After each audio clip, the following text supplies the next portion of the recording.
It's Tuesday, September 3. Good afternoon. I'm Herman Green with your midday news. A special welcome if you're watching online at onespotmedia.com.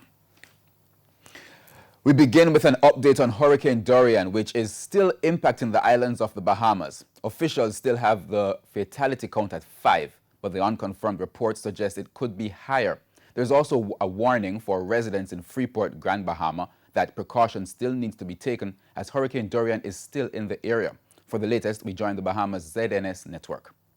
Durian, of course, is still around. Yes, it started to move toward the northwest about 2 miles an hour. That's not very fast. It's only about 45 miles north of the city of Freeport.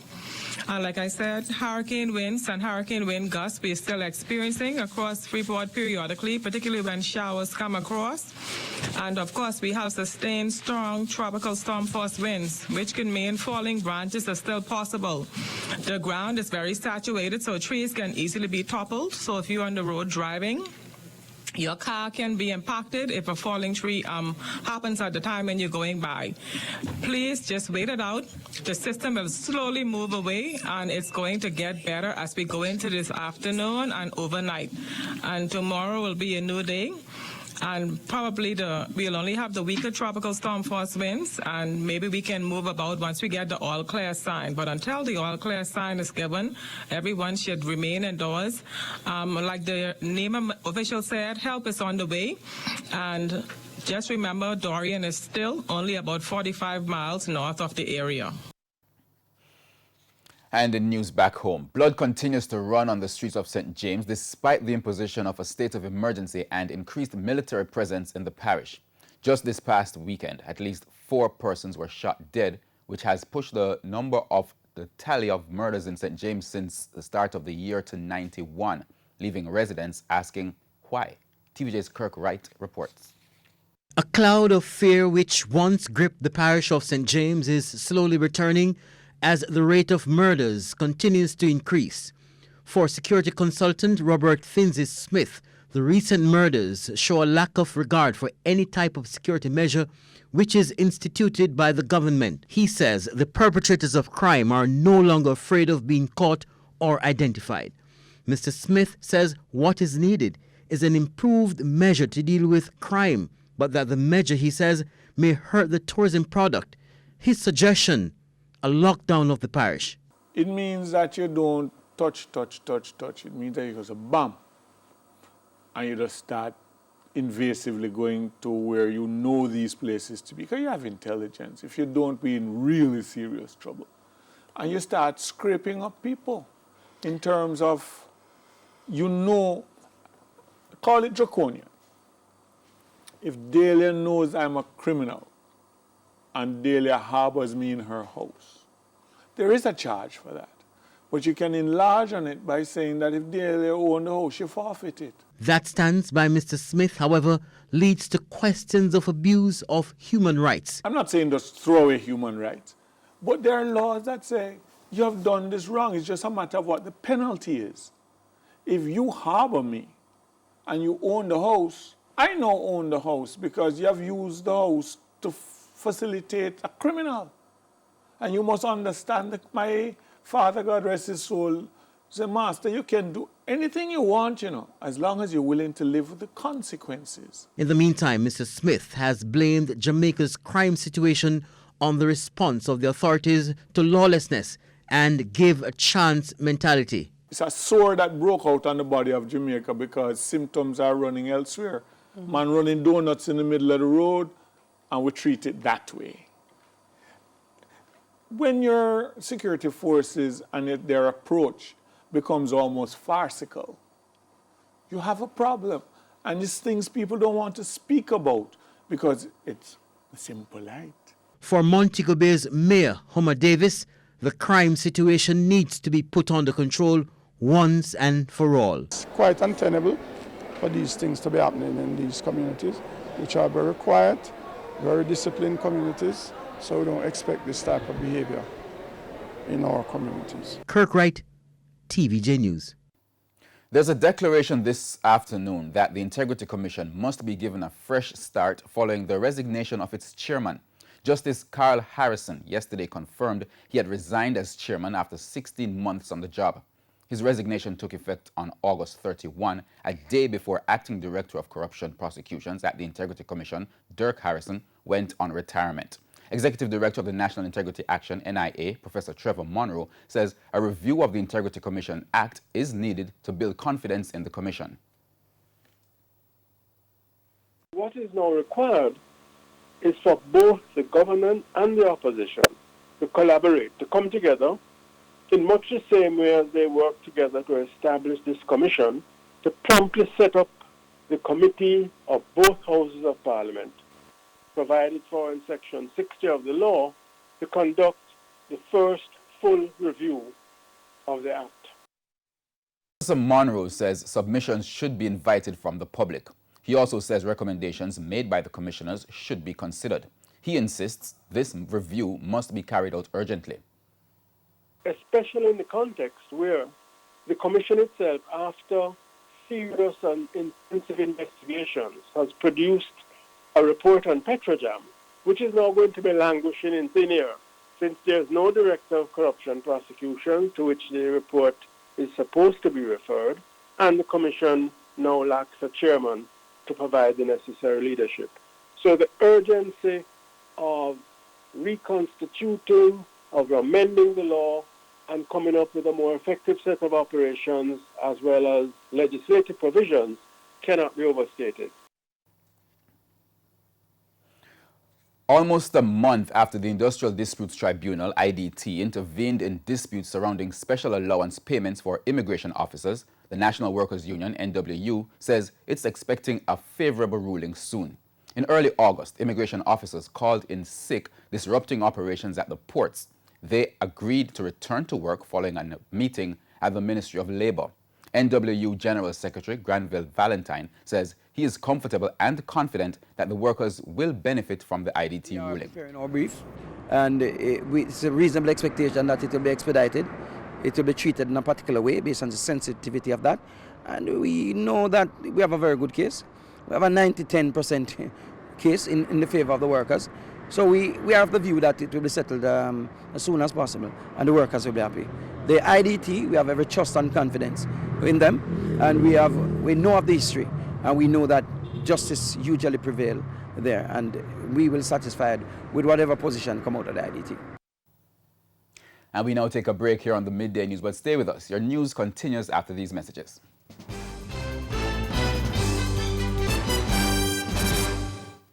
Welcome back, continuing the news. Mere days before delegates of the People's National Party decide on a president going forward, Peter Bunting's Rise United camp continues to push their cause to voters. At a meeting at Manning's High School in Westmoreland, supporting party members launched a last-lap appeal to delegates.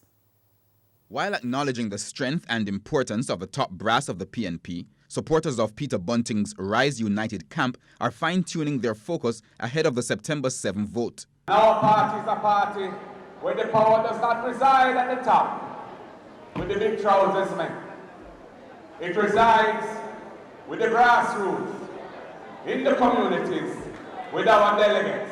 In explaining the importance of the delegates, Chairman of the Rise United camp, Mark Golding, noted that they have been on the ground with the people and so have the responsibility of electing a leader that the public wants. Comrades, the people of Jamaica want a forward-thinking and modern leader. They want a leader who is relatable to young people. They want a leader who is kind and caring for older people.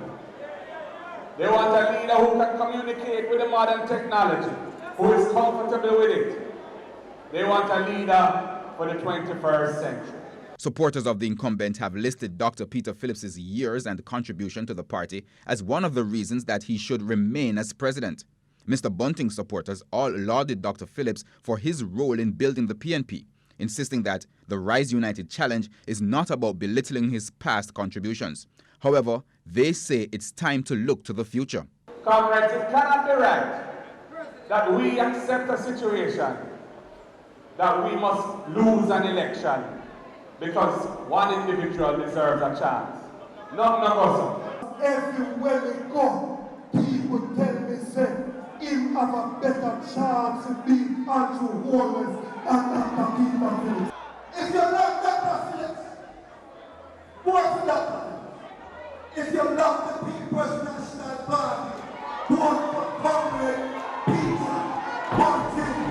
delegates will vote on Saturday, September 7. Herman Green, TVJ News. After failing to get Prime Minister Andrew Holness's attention in their demand for a fare increase, organizers of yesterday's public transport protest are now considering their next step. The Jamaica Association of Taxi Owners and Operators, JATU, had organized the protest with the hope that Mr. Holness would reach out to discuss the issue with them. However, with some associations refusing to join in, transport operators who withdrew their service yesterday morning were back on the job by the afternoon. President of JATU, Louis Barton, expressed his disappointment with the outcome of the protest.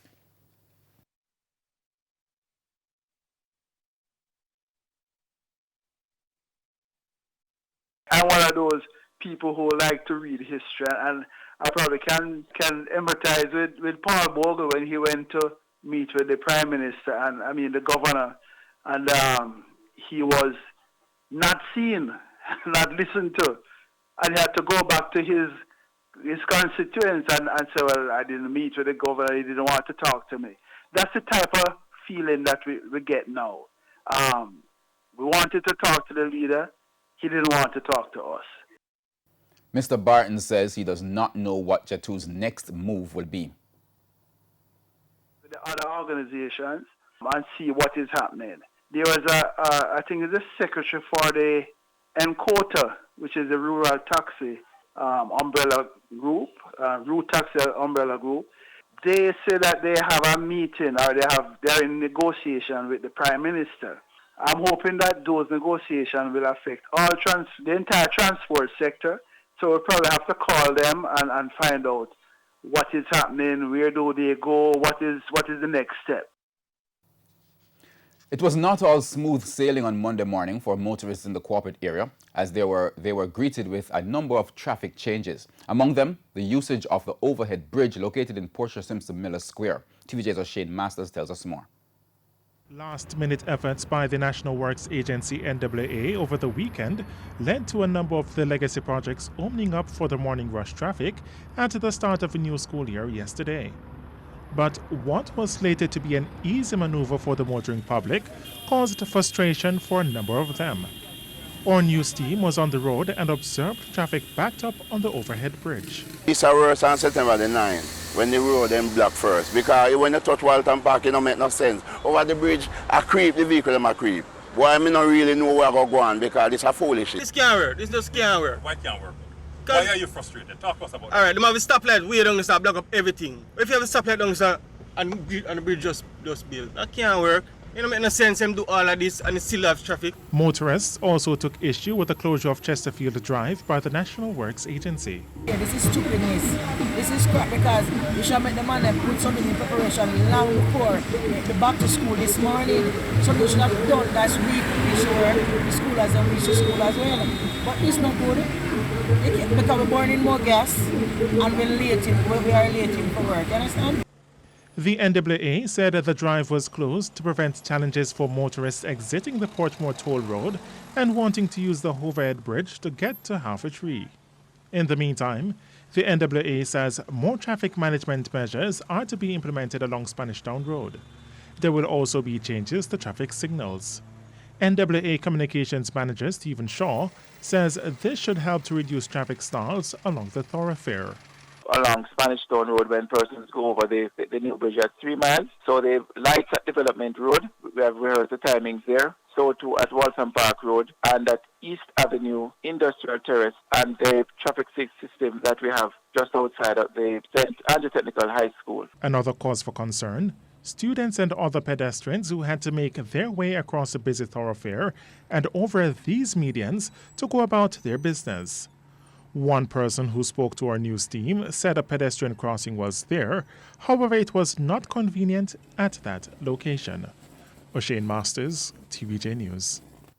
Minister with responsibility for education, Carl Samuda, says the Education Ministry is committed to putting greater emphasis on students with special needs. The minister made the statement while addressing a press briefing at his office last week. $400 million. That's the amount Minister Carl Samuda says the government has put up to improve conditions in schools for children with special needs. Mr. Samuda says The ministry is now making preparations that all special needs students will have adequate placement in schools.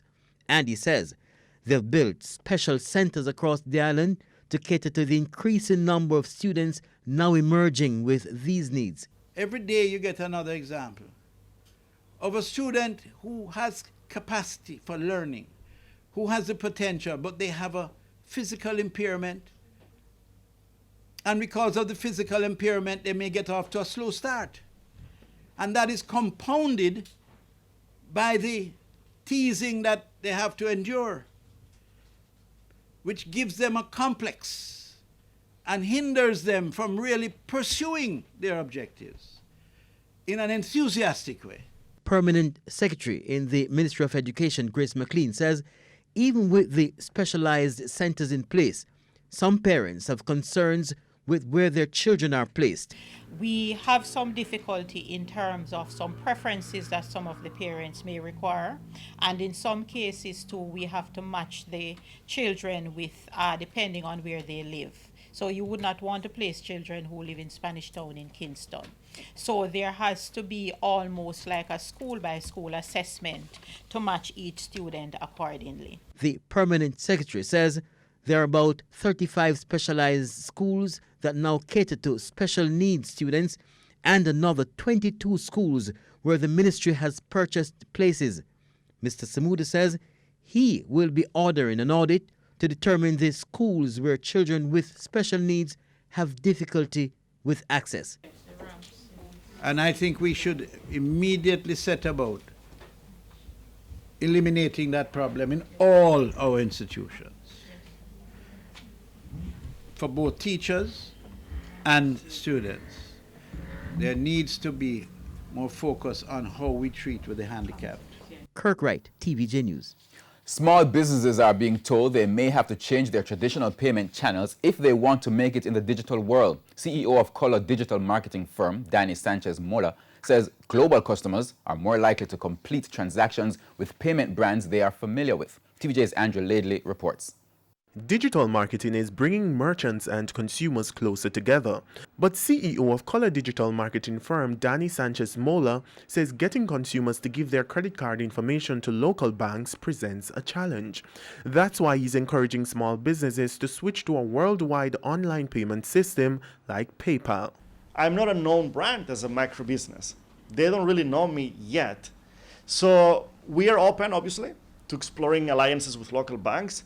But our experience being that it's best to use PayPal because from the consumer standpoint, it offers a more trustworthy approach to e-commerce. Last Thursday, the Ministry of Industry and Commerce signed an agreement with Color. The company is expected to work with micro, small and medium-sized enterprises to improve online marketing. Merchants who use PayPal are usually forced to wait up to 60 days to access their money. But Mr. Sanchez Mola says the alternative of using payment systems from local banks will scare off the global consumer. And PayPal acts like a middleman. So even though PayPal might not be the most comfortable option for the business, it is for the consumer. So many times we need to think what is best for my consumer. Because if I give them what's best for me, which is an alliance with my local bank, put here your credit card information, very few people will actually put their credit card information. He argued that the program is geared towards giving MSMEs an international status, noting that the payment system is just one milestone in achieving that goal. Get paid internationally. And that's something this plan aims to do, not only digitizing micro and small businesses, but making them international. Andrew Laidley, TVJ News.